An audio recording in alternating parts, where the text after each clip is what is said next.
Hi, StarNews reporter Vince Nairn here. Welcome to another episode of Hammers Hindsight. This week I'm joined by forward Jordan Hamilton.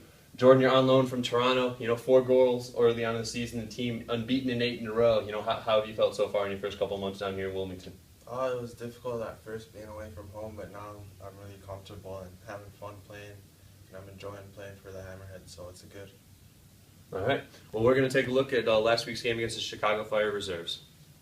First clip, this is just you getting back on defense, and that's something I hadn't seen you guys specifically do a ton this year. And so you guys get that interception there, and then you go and you pressure the keeper here and force a kick out of bounds. What has kind of changed from you in terms of just being able to make those plays?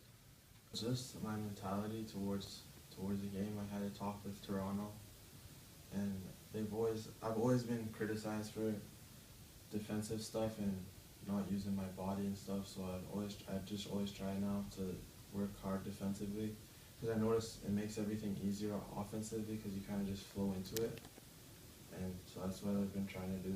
Yeah. Well, yeah, it was definitely evident last week, and then we're going here, and you've mentioned to me before how much Sammy Ochoa kind of helps you. You don't have to be the hold-up guy, and here he is just making a play. Talk me through here.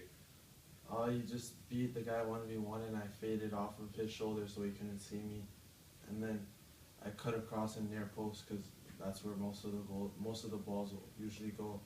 Last clip, the game-tying goal. You guys, the back line was, a lot of mixing and matching on the back line from injuries.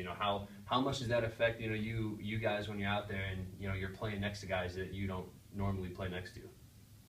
Just unfortunate that they got that player on the ball. We should have known that he was going to go inside. That's what he was doing all game. If we just forced him outside, it would have been different, but it's part of the game sometimes. You just got to stay mentally strong when you're tired. There you go, another episode of Hammers Hindsight in the books. Jordan, I appreciate you being here. You guys host in Richmond tomorrow night, 7:30 p.m., looking to make it 9 unbeaten in a row. So for Jordan Hamilton, Tom Grady, and Chad Lynchcog behind the camera, I'm Vince Nairn. Thanks.